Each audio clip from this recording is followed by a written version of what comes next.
Buenas tardes y bienvenidos a la entrevista del día aquí en Lanceros Televisión. Hoy vamos a hablar de bienestar social en Arrecife. Vamos a hablar con la responsable, con la concejal del área en el Ayuntamiento de Arrecife, con Maite Corujo, porque acaba de salir lo que se llama la memoria resumen de 2024. Cifras que un poco analizan, o más que analizar, hacen un diagrama de cómo está la capital y a veces algo más que la capital, porque engloba también para muchas cosas a toda Lanzarote, ¿no? De las necesidades de los más necesitados y de las ayudas que se le pueden prestar. Siempre la verdad que una sociedad cuanto más avanzada es, cuanto más se encarga de aquellos que por su cuenta no lo pueden hacer. Vamos a hablar, ya digo, de cifras y también de ese diagrama. Sin más dilación pasamos a hablar con Maite Corujo. Maite, ¿qué tal? ¿Cómo estás? Muy bien, muchas gracias. Bien, todo bien. Venga, vamos allá. Brevemente, si puede ser como en 30 segundos, como un titular, la memoria, resumen, 2024, ¿las necesidades también que hay? O qué es bueno, yo te diría que como dato llamativo hemos detectado que cada trabajador social atendió una media de 910 personas durante el 24. 910 personas, si realmente quieres poder llegar a ese bienestar social del que tanto hablamos, se hace inviable poder hacer un trabajo comunitario, que es realmente a lo que se deberían dedicar los trabajadores sociales. Y lo que se detecta es que al final el bienestar social se convierte en un área de trámites y no de trabajar en la comunidad, de poder ayudar a esa persona in situ a poder resolver la situación en la que se encuentre, sea de la índole que sea. Como mayor problemática ahora mismo en Arrecife, yo te diría que sin ningún lugar a dudas es la vivienda y todo lo que conlleva la vivienda. No el hecho de no encontrar vivienda, sino aquellas personas que están viviendo en una manera, pues, ¿qué te digo? Pues familias que viven en habitaciones, precaria gente o peor, que comparte una misma vivienda, viviendas que son para 3 o 4 personas, pues que vivan 15. ¿Existen pisos de esos? ¿Gente así nada? Muchísimo. ¿Sí? Muchísimo. Y eso que es todo, claro, todo oculto. Todo claro, no porque normalmente quien está sacando partido de la situación de vulnerabilidad que tienen otros no quiere que se sepa. Es decir, tú no puedes cobrar por una habitación 500, 600, incluso 700 euros a una familia que vive toda la familia en una habitación y que tengas 5 habitaciones en esa casa alquiladas cuando realmente pues empadronados a lo mejor está el propietario y su mujer. ¿Y cuál es el perfil de esa gente? Inmigrantes a lo mejor que vienen a trabajar, no estamos hablando, luego si quieres ya hablaremos de la inmigración más irregular de las pateras. A lo mejor gente que luego tiene problemas porque, ¿cómo se llama la readaptación? No, el asentamiento, ¿no? Claro, vamos a ver, normalmente el perfil es personas que llegan a la isla para intentar mejorar su calidad de vida, que vienen a sentarse en la isla y que no tienen dónde vivir y entonces, bueno, pues alquilan una habitación en la que además si el propietario no le deja empadronarse, van a seguir en esa situación irregular de por vida, porque yo siempre digo que la casilla de salida para tú poder regularizar tu situación en la isla es el empadronamiento.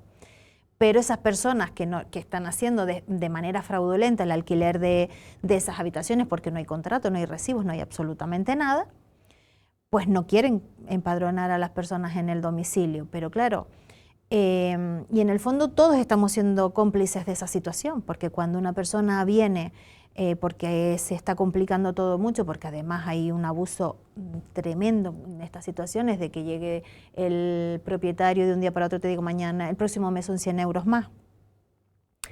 O que te diga que si te quieres empadronar el padrón cuesta 300 o 400 euros. Es que hay un negocio que se está generando a raíz de la necesidad de las personas de poder tener una vivienda que empieza a ser muy, muy preocupante. Entre otras cosas porque además está aumentando el tipo de personas que en la isla están de esa manera y que no tienen pues ninguna alternativa a poder salir de ahí. Ni nosotros cuando llegan a la administración podemos denunciar la situación que nos están contando porque le complicamos aún más la vida a esa persona. Porque si nosotros denunciamos, la policía se presenta en ese domicilio, probablemente lo saquen de ahí y nosotros no tenemos una opción para poder darles a esa familia. Por lo tanto, genera muchísima frustración porque no estamos preparados para poder atender las situaciones que en este caso veo en el despacho día sí día también. Porque, bueno, vivienda también sería, luego ya está el perfil el albergue.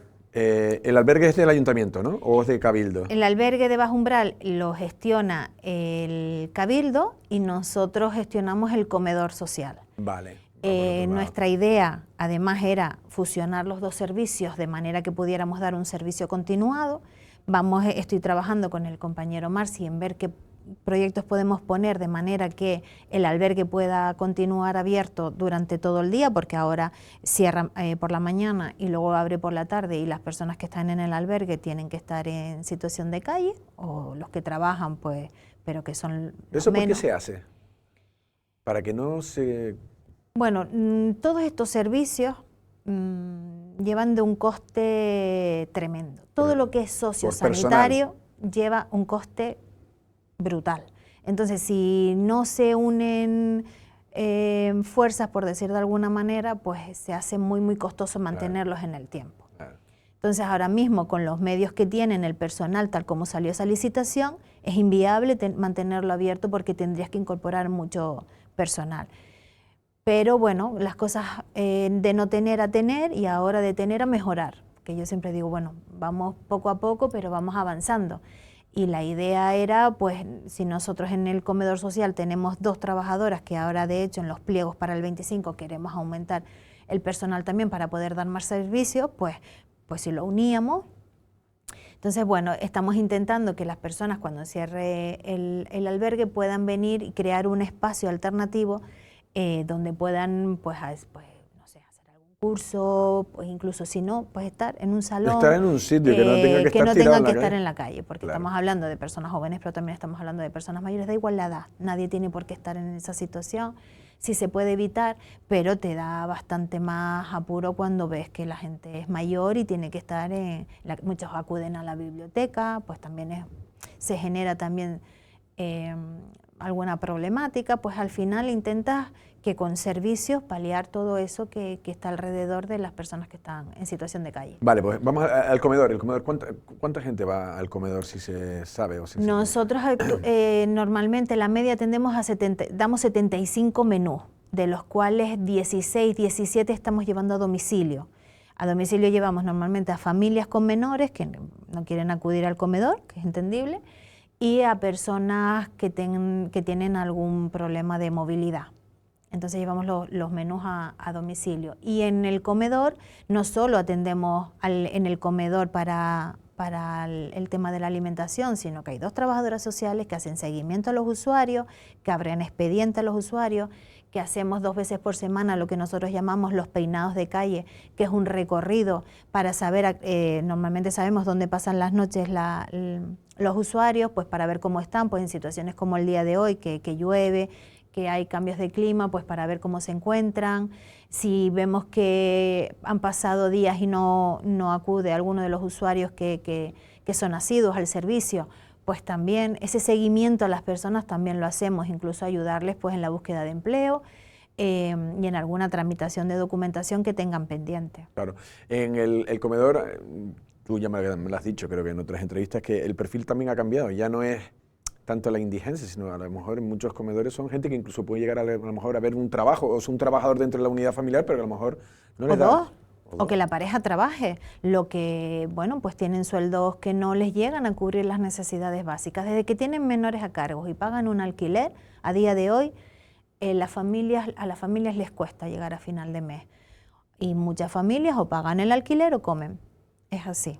Entonces, bueno, es verdad que el usuario de bienestar social, es verdad que hay gente que entra en el sistema y cuesta mucho que salgan, pero luego hay familias que por lo que sea, por la situación que sea, entran en el sistema de servicios sociales y normalmente es por una situación como la que te comento, porque ha subido mucho la renta de la vivienda, porque les suben el alquiler y porque ya no llegan. Entonces, pues imagínate cualquier imprevisto, unas gafas, un taller, lo que normalmente, si tú no estás en esa situación, a ti también te descalabra tu presupuesto mensual, pues personas que están en una situación un poco más justa, pues imagínate lo que puede ser. Pues acuden al comedor y además yo digo que bienestar social es un servicio más de la administración. Estamos para que tramites lo que necesites cuando lo necesites, porque tú no vienes a reclamar, tú vienes a reclamar un derecho, es decir, Lo que nosotros damos es una ayuda en un momento en el que tú te encuentras en una situación, la que sea, y necesitas que la administración te rescate en ese momento. Y para eso estamos. Entonces, que no pasa nada si tú en un momento te ves en una situación complicada y necesitas que el comedor social te lleve el menú a tu domicilio, porque además nosotros entendemos que aquellas familias con menores a cargo no quieran acudir a... ¿Y sale la gente adelante? ¿Hay historias felices? Hay historias felices. ¿Sí? Hay historias felices que además son las que menos contamos, porque hay gente que acude al sistema del tercer sector, que cuando pues están dentro de las asociaciones, pues acuden a desayunar a Facoda, por ejemplo, a darse la ducha y a cambiarse de ropa, pero que luego van a su trabajo, que acuden a trabajar y que consiguen salir. El problema está, como te decía, hacer frente al pago de un alquiler. Entonces requieren de los servicios que ahora mismo prestamos desde las administraciones para poder tener dinero para poder hacer frente a poder independizarse y estar un poco más estable.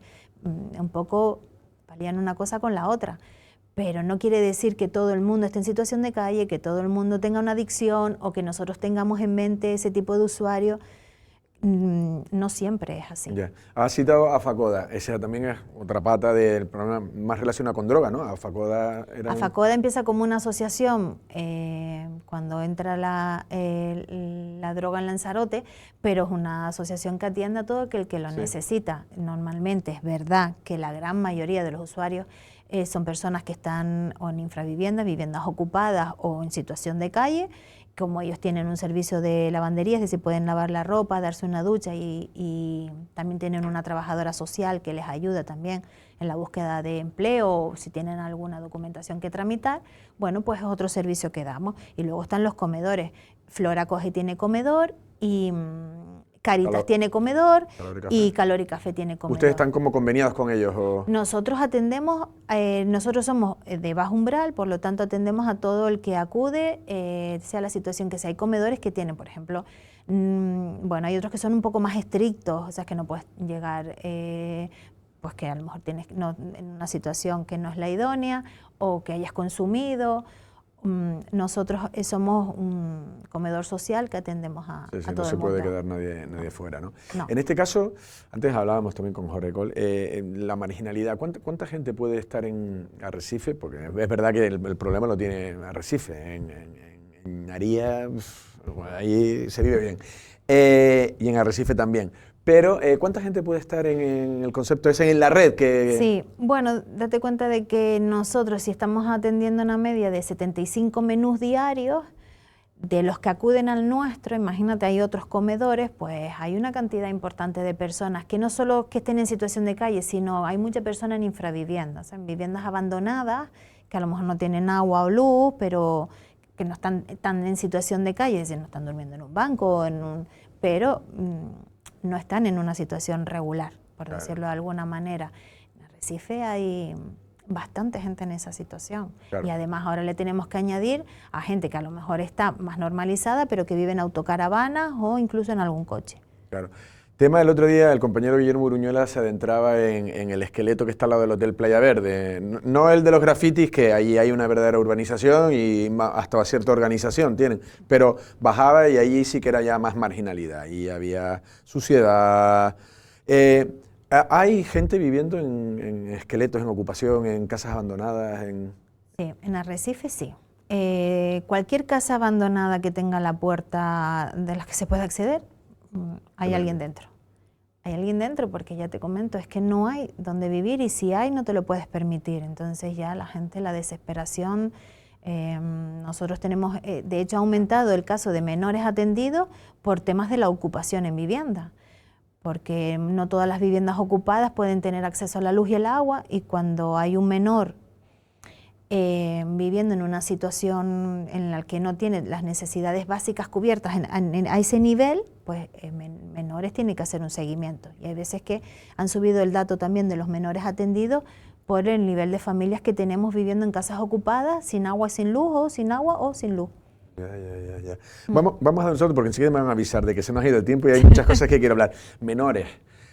Antes hablabas, decías, hay cosas espeluznantes, no sé si Sí. tampoco es cuestión de hacer aquí algo escabroso, Sí. pero sí un poco el diagrama o por lo menos la memoria, ¿qué conclusiones sacan en el tema de Bueno, menores y necesidades con respecto a los menores? Porque me decías de mm, todo, casos en los sí. colegios, Mm. porque eso... Sí, bueno, date cuenta que nosotros hemos atendido un total de 867 menores en 2024. Son 867 familias donde algo pasa. Una incidencia, sí. Algo pasa, es decir, no quiere decir todos no son graves, gravísimos, pero algo pasa. Para que menores entre, abra un expediente, algo está pasando. Y esos son los que atendemos nosotros, porque hay casos que van directamente para la nacional, hay casos que no pasan por servicios sociales. Nosotros al poner en marcha también, al crearse la unidad, la UMES, la unidad de la Policía Local para Protección del Menor y Familia, y ponerla a la gente tutor en los centros escolares, hemos conseguido detectar muchos casos in situ antes de que se agravaran. Que yo siempre digo que cuanto antes se detecte un caso, antes se podrá trabajar y mejor pronóstico de éxito tendrás, porque cuando las cosas se enquistan son bastante más complicadas, sobre todo cuando ya llega a un tema de salud mental. Bueno. Hay mucho problema en infanto-juvenil, con todo el tema de las redes, del bullying, de los trastornos de alimentación, de los trastornos de conducta. El tema de los abusos sexuales se ha disparado. El acceso a la pornografía está haciendo estragos importantes en la gente joven. Bueno, pues son temas en los que son como desagradables de tratar, pero son una realidad, convive con nosotros, tenemos que estar, poner el foco, intentar paliarlo. No se trata de centrarnos en el problema, sino en la solución, de que las administraciones nos pongamos a trabajar para un poco reconducir situaciones que se están dando. Yo ya sé que muchos de los centros escolares prohíben el móvil de puertas para adentro, es verdad que es difícil, que muchos lo consiguen y otros no tanto. Las imágenes, el que te graben, el que compartan. El agente tutor y la policía da mucha charla de lo que supone compartir una imagen sin autorización, de las consecuencias que traen, porque bueno, la gente joven a veces no es consciente de los derroteros en los que se mete y de las consecuencias que puede tener para los chicos poder hacer. Pero una pregunta, Maite, me da a mí la sensación, lo digo en el recorrido periodístico que uno ha tenido en la televisión, además que Lancelot nace hace casi 18, 19 años. Por tener, no había ni las cámaras en los móviles, o si las había no estaban las conexiones con WhatsApp y tal y cual. Pero hubo una época que nosotros nos llegaba mucho bien y nosotros denunciamos por lo que tú estás diciendo, porque había gente que decía, tienes que ponerlo para que los chicos sepan que es una noticia de informativo. Y entonces me da la sensación de que nos llegan menos vídeos de peleas en la puerta del instituto, de haciéndole la chica esa que le tira los pelos a la otra para... por lo que sea. ¿O sigue habiendo? Sigue habiendo, pero bueno, pero es verdad... Pero se comparte menos, ya saben que a lo mejor es más... Es verdad que se están poniendo herramientas y que se está poniendo el foco porque esta cosa se estaba agravando de una manera. Date cuenta que nosotros nos encontramos en niñas con problemas y niños con problemas de salud mental a raíz de una ruptura sentimental, que él comparte una foto que tú en su momento le mandaste con no sé qué, que te hace ahora se ríe de ti porque no... Una persona que todavía no es madura, que está empezando, pues todo esto que se le hace un mundo y que se puede enquistar, pues es difícil, hay que empezar a tratarlo, no mirar para otro lado. Muchas veces, es porque la dejó el novio, ya se le quitará. Y no te das cuenta de que igual se está autolesionando. Es que nosotros tenemos un montón de autoleasing en chicos jóvenes, que además ellos se autolesionan en zonas donde tú no les vas a ver. Son conductas que te van poniendo, pues bueno... Eso ya es salud mental, eso ya estamos... Claro, ahí. por eso yo digo que cuando estar ojo avisor y poder detectar casos, cuando cambia la conducta de un niño, cuando tú ves detectar y comunicar a tiempo para empezar a trabajar antes de que se enquisten las situaciones, pues eso te ahorra muchísimo trabajo con los niños. ¿Eso quiénes son? Los profesores muchas veces son los que puedan detectar, porque Sí. en las casas, bueno, son los padres, pero entiendo que en casas desestructuradas... Normalmente a nosotros los casos, la gran mayoría nos llegan por los centros educativos y por los centros de salud, también trabajamos con ellos coordinados, pero en la gran mayoría por los centros escolares, sí. Sí, no, porque yo me imagino que un profesor puede ver hasta la falta de aseo de un niño, ya puede generar cosas. Dos últimos temas. Violencia de género, también me decías que ustedes están No sé si hay cifras también, si se sube, si se baja, si hay un problema, determinados perfiles, no lo sé. Bueno, nosotros hemos detectado, nosotros tenemos en violencia de género el servicio del cambio de cerradura, que les da cierta seguridad también cuando ya hay una denuncia, hay un procedimiento en curso.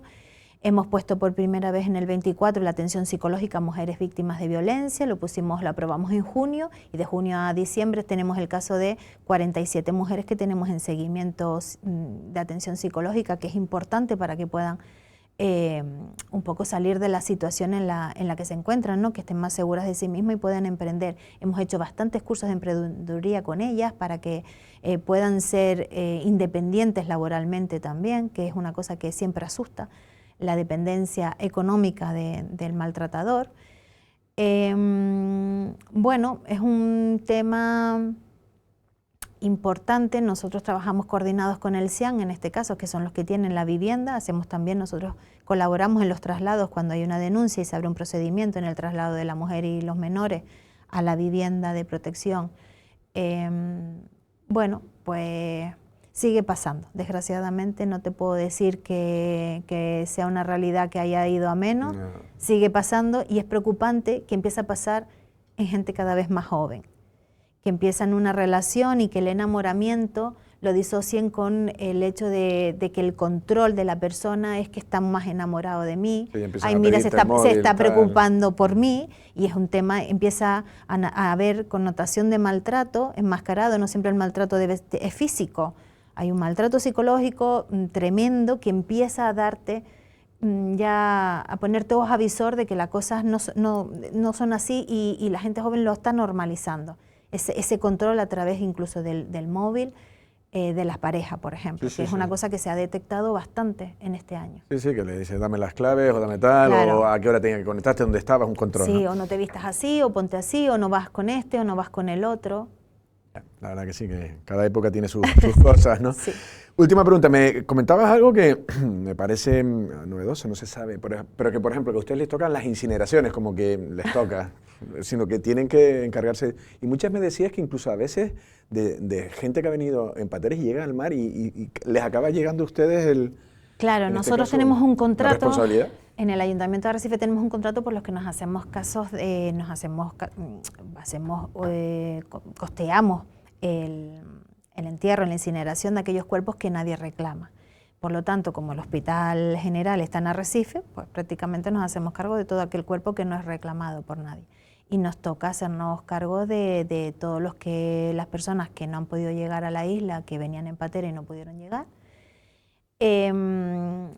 Pues es trabajar coordinado con los forenses en este caso, porque en un principio, ante la llegada masiva que tuvimos este año, nos veíamos que no habían para poder mantenerlos mucho tiempo, pero claro, las cosas es que le des un tiempo a ver si alguien reclama a esa persona, porque no puedes normalizar. Claro, es que al final digo, es que estamos siendo ya insensibles. Esto no puede convertirse en números, que son personas que tienen una familia, es un primo de alguien, un hijo de alguien, un hermano de alguien, que nosotros no podemos tomar la decisión de porque que lleve 3 días, vamos a incinerarlo ya porque no tenemos hueco. Es que al final se había convertido, hasta que hablamos y dijimos, mira, un tiempo prudencial de intentar localizar a algún familiar de esa persona, y luego ya pues lo que tenga que ser será, pero...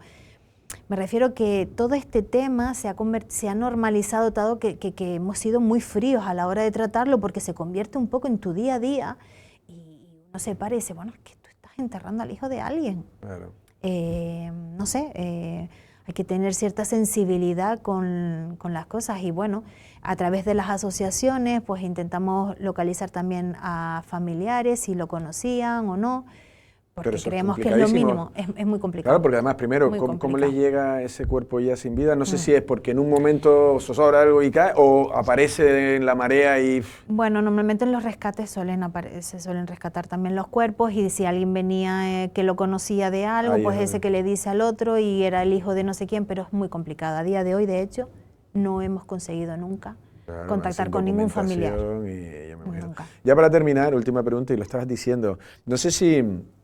una concejal de Bienestar Social se lleva a su casa las tristezas. No sé si me explico, decir que afecta, o como los profesionales médicos también, que dicen, mira, yo no me puedo llevar aquí todo. No, porque yo siempre digo que para gestionar un área como esta tienes que enfocarte en la solución. Y en la solución que tú puedas dar, no en la que se debería, que sería lo ideal, sino en la que tú puedes, con las herramientas que tienes y los medios que tienes, porque si no la frustración es total. La única preocupación, no la única, pero lo que sí que al final, aunque tú quieras desconectar, no puedes, es que tú en el fondo vives en esta sociedad y tú la estás viendo. Y estás viendo las problemáticas que se están enquistando y que somos incapaces de ponerle solución entre todos, porque esto no es que bienestar social actúe o que no, o actuamos todos o todas las administraciones van a una o es muy difícil de paliar. Con menores, si los centros educativos no están a una, los padres no están a una y nosotros estamos a una, es muy complicado. Muy complicado. Entonces, ese sí que es un problema y esa sí que es una visión que no me gusta tener porque es un poco negativa y uno tiene que seguir en su día a día, pero que no puedes mirar para otro lado ni decir, ay, no está pasando. Está pasando, pasa entre nosotros. Y hay situaciones y casos que uno no se hace a la idea de que eso esté pasando 2 calles más arriba de donde vives. Entonces, bueno, eso sí es verdad que te hace pensar y que yo lo tengo en la cabeza, que esta es la sociedad que le vamos a dejar a nuestros hijos y que alguien tendrá que intentar reconducir situaciones que se están dando de manera habitual y que no se pueden normalizar de ninguna de las maneras. Claro. No, yo lo decía porque, por ejemplo, a mí cuando me llevan muchas veces casos de, por ejemplo, va a haber un juicio sobre violaciones a menores y demás, los hechos probados, ¿no?, de la propia, ¿no?, de lo que te llega, es terrorífico porque parece que estás leyendo, pero dices tú, hostia, que esto es real y que hay una niña. Entonces empiezas aprovechándose de tal, el hombre que vivía en la casa, y dices tú, hostia, qué sé, tal, y bueno, se me ponen las cosas claras, muy desagradables. Entonces, sí, como bueno, yo no pero trabajo te en tienes eso, que quedar en que si detectaste que esa niña o ese niño está siendo víctima de violencia, de algún abuso por parte de su entorno, tú has podido detectarlo y lo has sacado de ahí, ya está. Y luego que lo pongas en el sistema para que ese niño reciba la ayuda que necesita y el seguimiento que requiere. Sí, ya está. Ya. Con eso ya misión cumplida. Maite Corujo, ha sido un verdadero placer. Muchísimas gracias. Gracias. A ti. Bueno, ya escucharon a la concejal de Bienestar Social, a Maite Corujo, bueno, hablando un poco de todas las cuestiones, mucho trabajo en un área que, nos lo decía antes de empezar la entrevista, a veces como que uno no quiere, la sociedad tampoco quiere saber mucho de lo que a veces uno como que se siente hasta privilegiado, ¿no? Pues esta es el área que le ha tocado a Maite y en este sentido también, pues, la escasez de, por ejemplo, de recursos humanos. Decía un trabajador social para más de 900 personas, pues evidentemente a quien corresponda, pues si se pueden destinar más recursos, pues mucho mejor, ¿no? Y en esa memoria del resumen del 2024, pues se hace punto por punto, ¿no?, donde están, bueno, ciertas, no sé si debilidades sociales, pero sí intentar localizarlos, pues sobre todo para ayudar en la medida de lo posible. Nosotros sin más nos despedimos. Pasen una feliz tarde.